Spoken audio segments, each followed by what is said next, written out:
Boa tarde, meu nome é Fabiana. Eu e a minha equipe de trabalho, a Bruna e a Vitória, nós vamos falar sobre uma cardiopatia. Mas o que é uma cardiopatia? Cardiopatia é uma anormalidade na função do coração que surge nas primeiras semanas de gestação. Temos várias cardiopatias, temos as cianogênicas e as acianogênicas. Qual a diferença entre elas? Bom, a diferença está na pele azulada e mucosa do paciente. O nosso grupo, nós vamos apresentar uma cardiopatia acianogênica, que ela é bem comum, né, que são aquelas que não apresentam cianose. Nós vamos falar sobre a comunicação interventricular. A comunicação interventricular é esse buraquinho aqui, ó, na parede que separa o ventrículo direito do ventrículo esquerdo do coração. O sangue oxigenado aqui no ventrículo esquerdo, ele vai se misturar, ele vai passar pelo buraquinho e vai se misturar com o sangue não oxigenado do ventrículo direito. Fazendo o quê? Fazendo uma sobrecarga nos pulmões, né? Essa sobrecarga, com o passar do tempo, ela pode lesionar as paredes das artérias. Já as causas, não tem nenhuma causa definida. Elas podem ser causadas por vários fatores ambientais, pode ser pelo uso de medicamento dos pais, como o uso do álcool, das drogas, e também pode ser também por síndromes genéticas, né? Doenças da mãe, como a lúpus, a rubéola, que é um perigo na gravidez, a sífilis, né? Que é uma IST, que podem agir no momento da formação do feto. Os sinais e sintomas: tão azulados na pele, lábios e unhas, cansaço excessivo durante as mamadas, má alimentação, palidez, baixo ganho de peso, respiração acelerada, infecção respiratória e irritação. Boa tarde, professor. Boa tarde, turma. O meu nome é Bruna e eu vou falar sobre os cuidados da enfermagem na comunicação interventricular, tá? É realizado alguns procedimentos e alguns exames, como a radiografia de tórax, exames laboratoriais e o eletrocardiograma. O médico, ele vai comunicar à enfermagem a patologia do paciente, o tipo de tratamento que ele vai ter, o estado geral ao qual ele se encontra. A equipe de enfermagem realizará a limpeza e o preparo do leito que irá receber esse paciente. A família também será orientada da hospitalização pela enfermeira, assistência social e a nutricionista. Na admissão do paciente, será explicado o procedimento da equipe e da enfermagem e deixando os pais mais calmos. Esse é o momento que a enfermagem acolhe os pais, os familiares e o recém-nascido, porque é um momento muito difícil.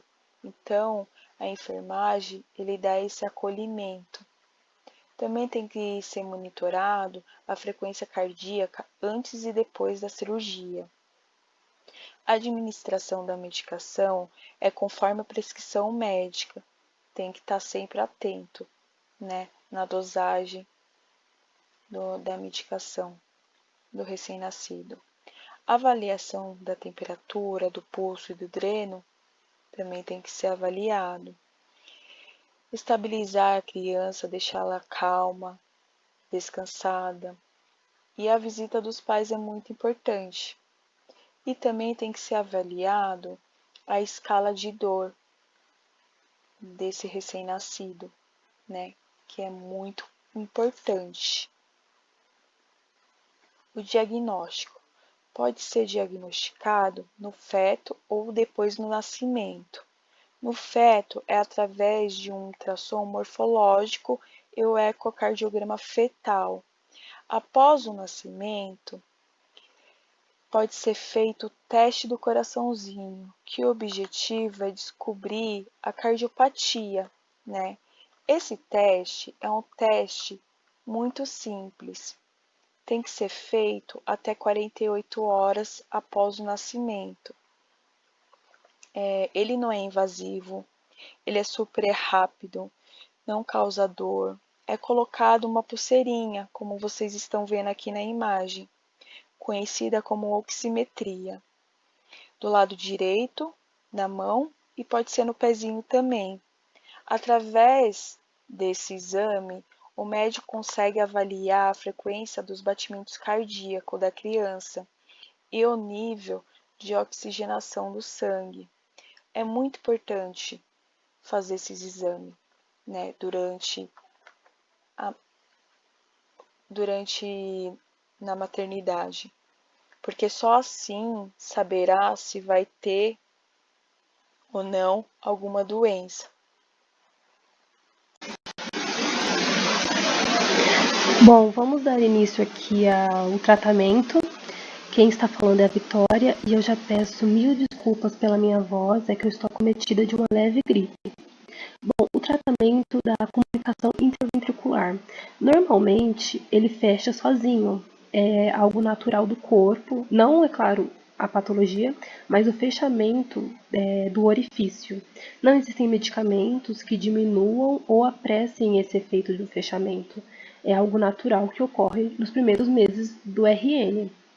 Mas, quando esse orifício, essa patologia, a comunicação interventricular, ela apresenta gravidade para a saúde da criança, sintomas muito graves, a cirurgia ela é solicitada. Mas em só casos muito graves, quando a patologia realmente acomete a criança de uma maneira muito grave.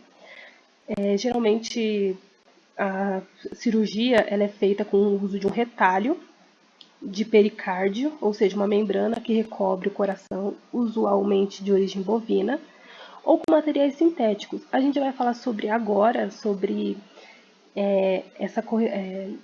esse retalho, que é feito nas cirurgias quando a criança precisa. Mas se a criança não apresentar sintomas muito graves, os médicos recomendam que os pais apenas esperem que feche naturalmente. Só que isso pode acabar mexendo com o psicológico dos pais e tudo isso tem que ser trabalhado.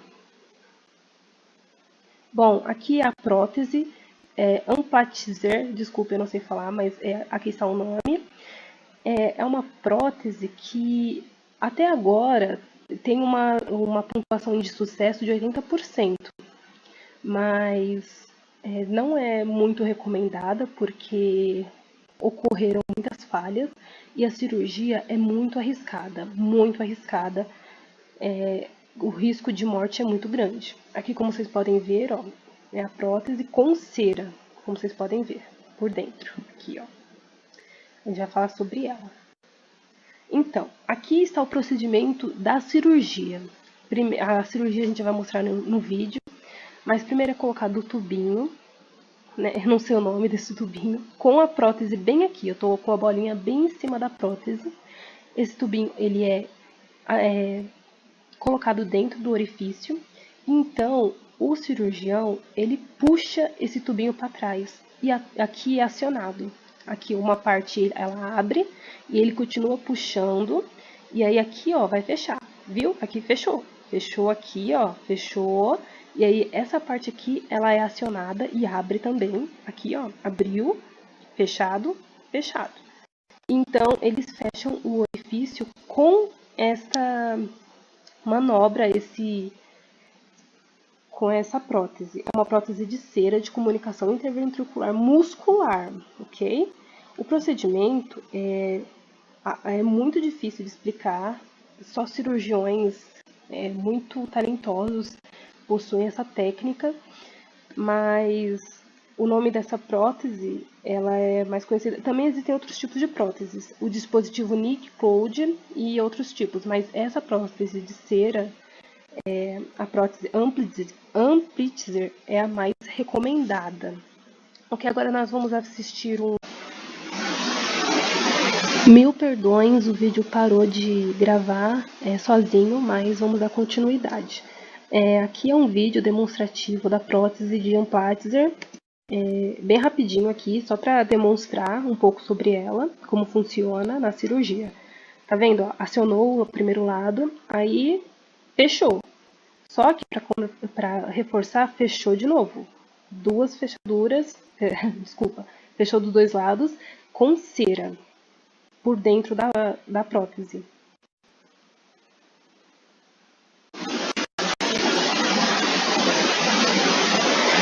Bom, voltando, parou de gravar de novo. Mil desculpas, parou de gravar de novo pela terceira vez. Desculpe. Agora vamos falar sobre o Henry Louis Roger, a pessoa que descobriu, né, sobre a patologia, sobre a comunicação interventricular muscular, e ele foi um dos primeiros a correlacionar os achados clínicos e patológicos do defeito do septo interventricular com a doença de Roger e etc.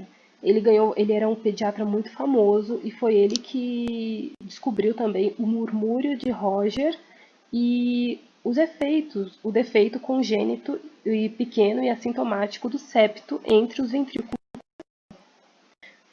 Foi em 1879 que ele fez a correlação, que ele concluiu com base em poucos casos. Ele era um médico que era muito, muito respeitado na sociedade de medicina, que pacientes com sopro associado à comunicação interventricular apresentavam sinais físicos impressionantes, mas sem sintomas. Ele era muito famoso e foi ele que foi o descobridor dessa patologia. Mil perdões. Bom, muito obrigada a todos. Nós queremos agradecer muito pelo seu tempo. A Bruna, a Fabi e eu, nós levamos muito tempo para fazer os slides bonitinhos desse jeito aqui, bem caprichados e com bastante informação. Eu espero que o vídeo tenha sido explicativo sobre o tratamento. Como eu disse, o tratamento dessa patologia, ela às vezes ocorre naturalmente, na maioria dos casos, mas precisa de cirurgia se apresentar muita gravidade para a criança, para o RN. A cirurgia, como eu disse, ela é muito perigosa e muitos pais ficam muito transtornados quando acabam sabendo que os filhos vão ter que, tão jovenzinhos, né, recém-nascidos, vão ter que ser acometidos por essa cirurgia. Então, mexe bastante com o psicológico deles. Muito obrigada mesmo e é isso. Terminamos por aqui.